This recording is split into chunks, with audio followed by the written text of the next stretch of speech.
Pablo Picasso. Pablo Picasso.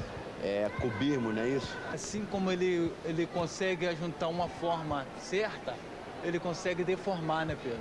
E que em tudo isso parece uma forma perfeita. É lindo, é o belo estampado na tela. O artista, ele tenta transmitir para o mundo, quer exigir mais do ser humano. Você já se sentiu assim alguma vez? Minhas primeiras entradas na depressão, eu fiquei assim. Desse jeito aí. Fiquei sem saber se eu ia para lá, se eu ia para cá. Aí fiquei no meio da ponte, olhando pro céu e pedindo socorro. Gritou. Gritei.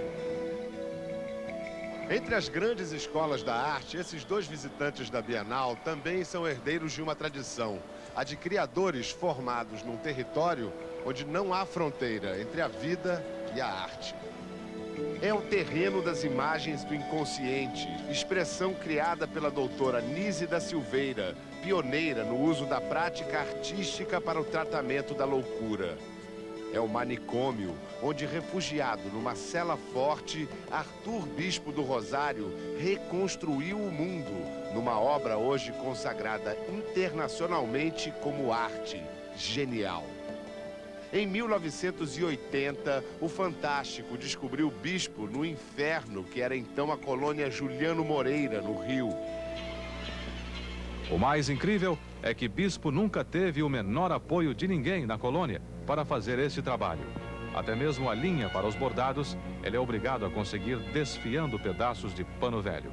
Eu li o jornal todo dia e existiu, a Rússia invadiu as fronteiras desse país, que todos os países lamentou a tensão da Rússia. E eu também sinto da mesma forma. O hospício da Juliano Moreira acabou, só os velhos internos permanecem lá. Mas a vida fervilha no Museu da Juliano Moreira, onde esta semana será inaugurada uma exposição com parte da obra de Arthur Bispo em homenagem a Georgina, uma ex-paciente que diz com orgulho o nome da mostra. Eu preciso dessas palavras escritas. Nos corredores do museu, Gilmar Ferreira e Leonardo Lobão, os visitantes da Bienal, exibem os seus trabalhos.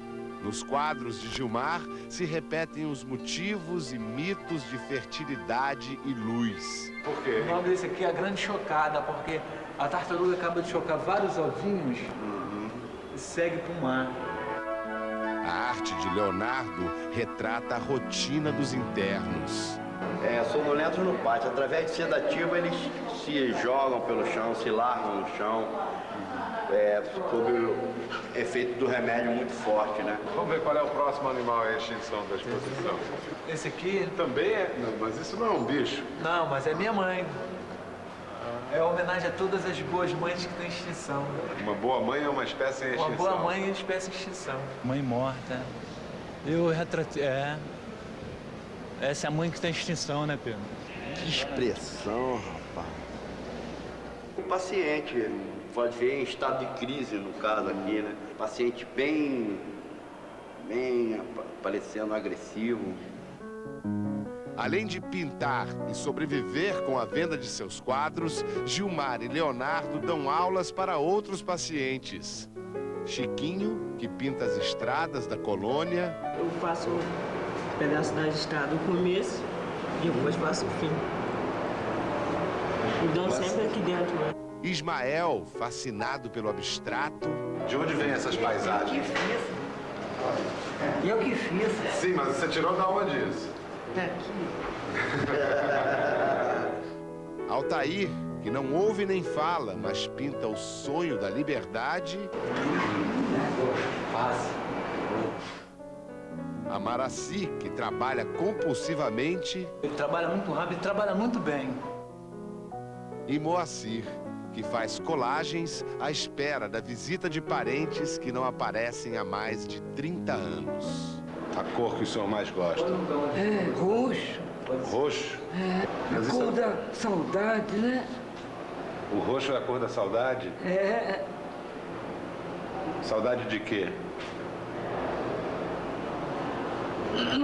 Nossos parentes, né? É a moral, né? A vergonha, é o capricho, né? É as coisas da alma, né? Tinha uma moça trabalhando no meu pavilhão, disse que eu nasci com riqueza de espírito. Por isso que eu não aprendi sexo, eu aprendi a namorar. Tô na solidão. Solidão dói. É? Solidão não, tem gente aqui, tá? Tá bom? Tô na solidão. Não, a gente tá aqui com o senhor. Graças a Deus. Tá? Tá bom? Tá. A gente tá aqui com o senhor, tá o doutor João, Deus então pessoal, todo mundo funcionário aqui. por mim.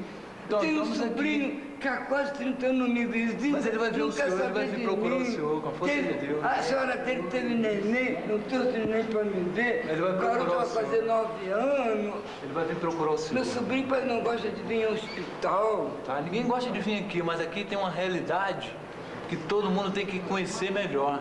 A gente abre aqui um espaço de vida, né? Um espaço de criação, enfim, um espaço de saúde.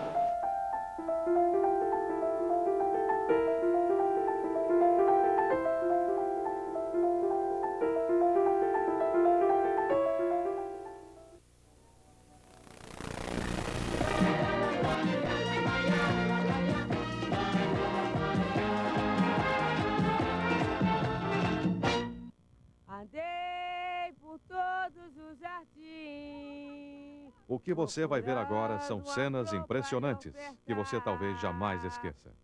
Mas este é um caso que só podemos denunciar assim, documentando, mostrando coisas que muita gente preferia ignorar, fazer de conta que não existem. Mas a verdade é que elas existem. Não só aqui, mas em muitos outros lugares do Brasil parecidos com este.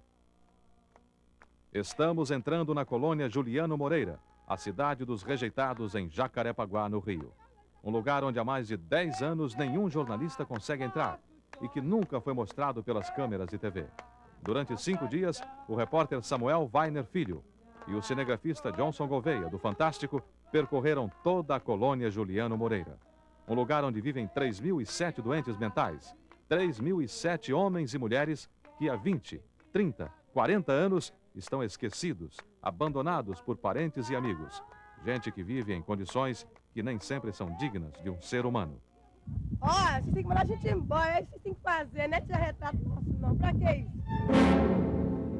Nós passamos fome aqui dentro, nós apanhamos aqui dentro. Não vem falar não, fora agora! A área da colônia é gigantesca, são 7.350.000 metros quadrados, maior até que todo o bairro de Copacabana. Para cuidar de tudo isso, dos 8 núcleos e pavilhões de internamento e dos 3.007 doentes, a colônia tem 749 funcionários. E desse número, 706 trabalham na parte administrativa. Porque os médicos são apenas 20.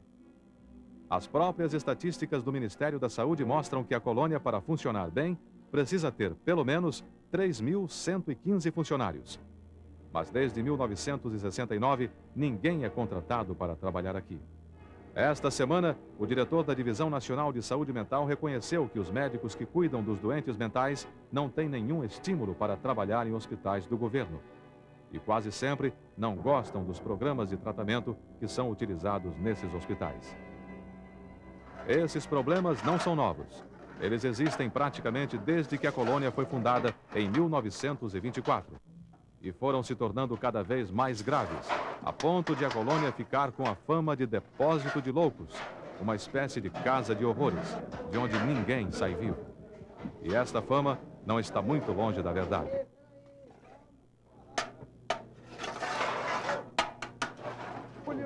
Talvez você já tenha visto cenas como estas em filmes como Papillon ou Expresso da Meia-Noite, e tenha pensado que estas coisas não pudessem acontecer.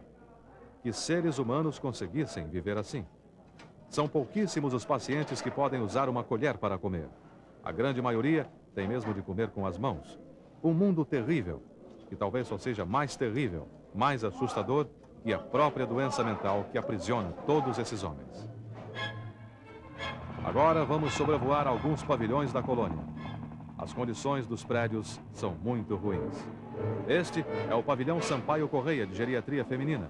Ele foi feito para abrigar 120 pacientes. Quase todas as mulheres que estavam internadas aqui morreram. As sobreviventes foram transferidas para outros pavilhões. O prédio foi desativado e as telhas roubadas. outro pavilhão desativado, Nossa Senhora dos Remédios. Aqui ficavam 150 mulheres, transferidas agora para outros pavilhões. Hoje, o pavilhão serve de casa para uma família de funcionários da colônia.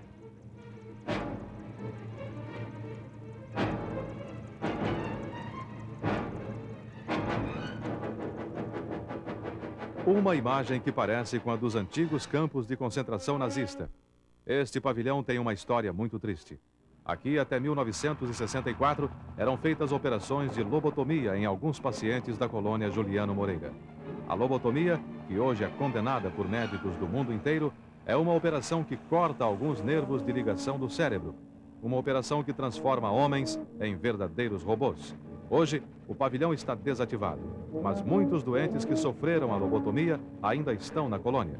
A operação era quase sempre usada nos casos mais graves, nos doentes mais rebeldes. Agora, estes doentes recebem outros tipos de punição quando não obedecem às ordens de enfermeiras e guardas. Os castigos são muito duros. Nesse quarto, você fica sozinho? Eu fico. Estou aqui sozinha, Deus. E por que você veio para cá, para esse quarto? Porque eu fui o bloco, me soltaram, o meu médico, eu fui o bloco médico passear. Você fugiu? Não fui o bloco passear. Mas você não tem vontade de fugir, de sair daqui? Não quero fugir, não. Você quer ficar aqui? Eu quero ficar aqui mesmo. Não quero fugir, não. É ruim fugir. Eu não gosto de ficar presa. Eu fujo. Você não gosta de ficar preso? É ruim de eu ficar... Isso aqui não é uma prisão para você? É. Eu não gosto de ficar presa. Na parede da solitária, um pedido desesperado. Doutor Haroldo, quero que o senhor me solte hoje.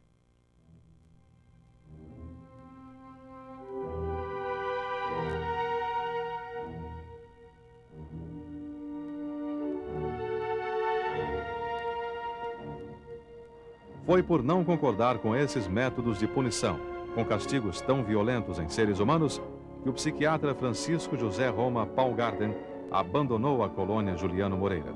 E agora denuncia as cenas terríveis que ele presenciou lá dentro. Esses pacientes sofrem uma série de medidas, digamos, punitivas, como serem recolhidos a solitárias, a celas, quartos fortes, individuais. Os pacientes são impregnados. O que seria impregnado?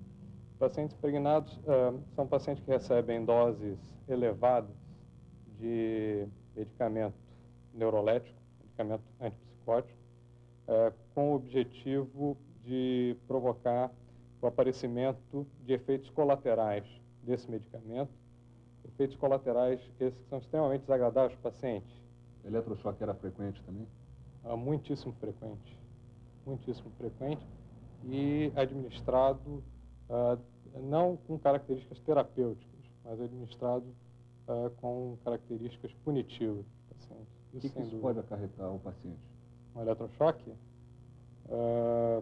pode ocasionar danos cerebrais e é um risco grande, né? Se o eletrochoque não é feito com devido cuidado, pode acarretar fraturas, pode acarretar até a morte do paciente. E não era feito com esse devido cuidado? Bom, eu nunca vi um eletrochoque ser administrado aqui na presença de anestesista, nunca verifiquei ser feito um exame físico do paciente antes do eletrochoque. Uma série de procedimentos que seriam aconselháveis, né, serem feitos. Além disso, em nenhuma das ocasiões que o eletrochoque foi administrado, ele tinha realmente uma indicação terapêutica. Bom, vocês podem ter uma ideia que eu vi pacientes em fila indiana e serem sucessivamente submetidos ao eletrochoque. Então, estava bem caracterizado o caráter punitivo dessa prática aqui na colônia. A colônia tem 3.008 pacientes. Qual é o futuro deles? Dizem, né, que a entrada da colônia é um caminho sem volta, né? E que daqui só saem os pacientes quando morrem. E foi exatamente o que aconteceu esta semana na colônia Juliano Moreira. O corpo de um paciente foi achado no matagal. E ele já devia estar morto há pelo menos 5 dias. A falta de controle é tão grande que um paciente que todos pensavam que tivesse fugido há uns 3 anos foi encontrado outro dia dentro da colônia mesmo, só que em um outro pavilhão. Segundo alguns médicos da colônia, proibidos de aparecer, é essa incrível falta de pessoal que faz com que eles sejam obrigados a manter alguns doentes dopados, com doses excessivas de remédios ou trancados em celas. Eles dizem que sem esses recursos seria impossível, com o número atual de funcionários da colônia, controlar todos os doentes, e que esses métodos são os menos cruéis que eles podem empregar. Outra denúncia dos médicos: não há em toda a colônia um único especialista em terapia ocupacional. A única experiência que é feita lá com esse tipo de tratamento serve apenas aos 127 pacientes que estão em melhores condições. Eles ficam no pavilhão agrícola, onde criam algumas cabeças de gado e plantam legumes e verduras. Todos os outros doentes da colônia ficam o dia inteiro sem nada para fazer, vagando pelos pátios, corredores e campos. Isso, os poucos doentes que ainda podem andar soltos pela colônia.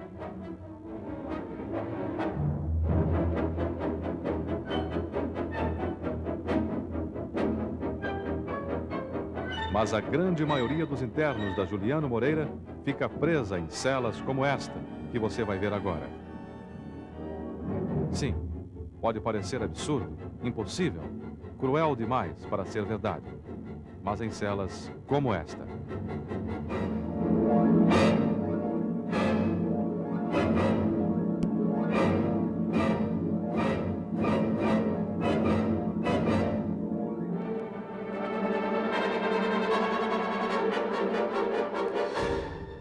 Agora prepare-se. Nós vamos entrar num dos lugares mais impressionantes da colônia Juliano Moreira.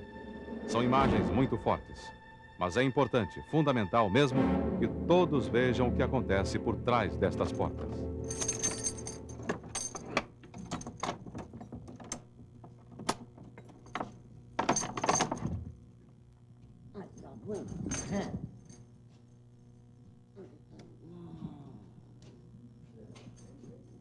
Esta cela comum, onde estão cerca de 20 doentes, é chamada de bolo. E o nome, como quase tudo na colônia, tem uma origem muito triste. É que até 2 dias antes de as câmeras do Fantástico entrarem aqui, não havia uma única cama nesta cela. Os doentes dormiam amontoados uns sobre os outros. Agora, existem apenas 5 camas para todos os pacientes. E a verdadeira tragédia da vida destes homens não para aí. Eles não podem circular por nenhum lugar da colônia, não podem ir nem mesmo ao refeitório. O único trajeto permitido a eles é o que leva da cela ao pequeno pátio do pavilhão, onde também ficam isolados dos outros doentes. Um trajeto que muitos desses homens fazem há 20, 30, 40 anos. E no meio de tantas histórias dramáticas, tantas cenas impressionantes, um caso curioso. O doente que ficava nesta cela fugiu há 1 ano. Ele trancou a porta por fora e deixou um cartaz pedindo para que ninguém perturbasse.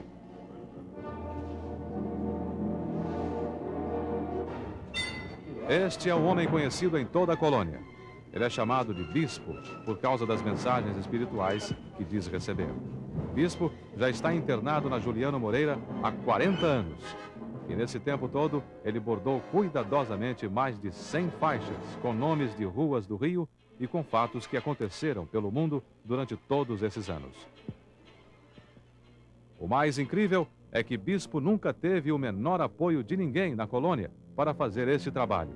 Até mesmo a linha para os bordados, ele é obrigado a conseguir desfiando pedaços de pano velho. O senhor lê jornal todo dia, né, senhor? O senhor pegou essa faixa aqui, Miss Afeganistão? O senhor pegou do jornal alguma coisa? Ah, pego todo dia. Todo dia eu compro jornal conforme eu vejo a ação dos países, caixa d'água, província, estado. Eu noto, separo assim em papéis, depois eu faço a faixa e escrevo depois o dizer. E Afeganistão, o senhor sabe de alguma coisa que esteja acontecendo por lá? Ah, sempre, porque eu leio jornal todo dia, e a Rússia invadiu as fronteiras desse país, todos os países lamentou a tensão da Rússia. Eu também sinto da mesma forma.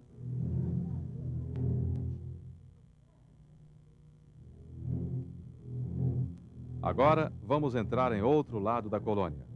Um lado que, como este, que você acabou de ver, está cheio de casos dramáticos, desesperadores. É o pavilhão Franco da Rocha, onde estão internadas 808 mulheres. É o maior pavilhão da colônia Juliano Moreira.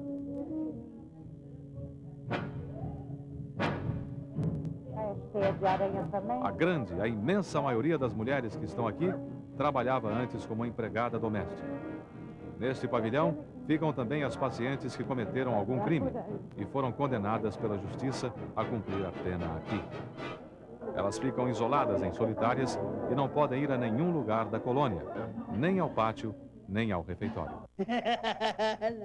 Fiquei doente por esgotamento de trabalho. Você sabe que eu trabalhei 5 anos de noite na praça. Por isso que eu fiquei com estafa de serviço. Gustavo, você ficou traumatizado com alguma coisa? Alguma coisa aconteceu no seu serviço? Não, senhor, é o seguinte, eu não tirei férias quase. Trabalhei direto. Trabalhei de 6 às 6, entregava a rendição às 6 horas, depois pegava de 8 horas da manhã e até às 10, 11 horas da noite, não aguentei. De jeito pouco a freguesia, a gente tinha que dobrar. Tudo isso, tudo o que acontece na cidade dos rejeitados é revoltante demais, chocante demais, desumano demais. Porque como explicar que médicos, enfermeiros, assistentes concordem em ver todo dia cenas como as que você acabou de assistir? Como explicar que gente que já sofre tanto, prisioneiros de um estranho mundo de fantasias, homens e mulheres que não podem nem se defender, nem gritar por seus direitos mais elementares, possam viver assim? Como é que um psiquiatra como o Dr. Miguel Chalub, professor de psiquiatria e médico do Manicômio Judiciário do Rio, explica que coisas assim aconteçam hoje numa colônia em pleno Rio de Janeiro e se repitam por muitos e muitos outros hospitais como este em todo o Brasil? O Hospital Psiquiátrico de Doença Mental atrai muitas pessoas que talvez devessem estar internadas nele e não tratando dos outros. Então, há pessoas sádicas, há pessoas com necessidades de um autoritarismo exacerbado, há pessoas narcisistas que vão para o hospital psiquiátrico e lá se põem a tratar. E essas pessoas muitas vezes expressam as suas necessidades emocionais básicas em cima dos pacientes, né? Isso é claro que existe, mas eu acho que uma pessoa consciente que ver isso não deve generalizar, como se a própria instituição apoiasse essa atitude, desse um respaldo para isso, mas sim denunciar. Dizer quem está fazendo isso, denunciar em nível administrativo, denunciar em nível policial, o nível que achar melhor que deva fazer, né? Mas nunca fazer como alguns fazem, né? Tomam isso como sendo uma prática, uma regra, como se fosse até uma norma de uma instituição e a transformam realmente numa casa de horrores, se isso fosse verdade. Essa que me parece a atitude não só mais sensata, mas mais digna que uma pessoa tomasse quando percebesse que esses fatos estavam passando dentro de um hospital psiquiátrico. Para ele, estes doentes pelo menos têm a proteção do Estado. E se saírem daqui, certamente vão se transformar em mendigos ou marginais. Porque não tem para onde ir, para quem apelar. E acredita mesmo que alguns destes doentes possam ser recuperados se houver recursos, paciência e muita dedicação. Eu concordo que o fechamento dessas instituições dificulta. E esse é um dos crimes do fechamento. Uma das coisas ruins do fechamento. Porque como denunciar? Se tudo se passa a portas fechadas, se tudo se passa de uma maneira escondida. Então, quanto mais se abrir, mais se vai se perceber que existem distorções e essas distorções poderão ser corrigidas. Uma reportagem como essa, eu considero de suma importância, exatamente para que as pessoas tirem da sua cabeça a ideia de que coisas terríveis se passam. E se quando passar as coisas terríveis, que às vezes se passam, elas possam ser denunciadas. E através da denúncia, buscar os caminhos da correção. Eu espero que o senhor... A presença de vocês seria uma melhora sensível para nós, tá legal? Que nós saímos daqui o mais rapidamente possível, tá? A presença de vocês deixou a Rede Moça completamente feliz, tá legal? Muito obrigado, tá?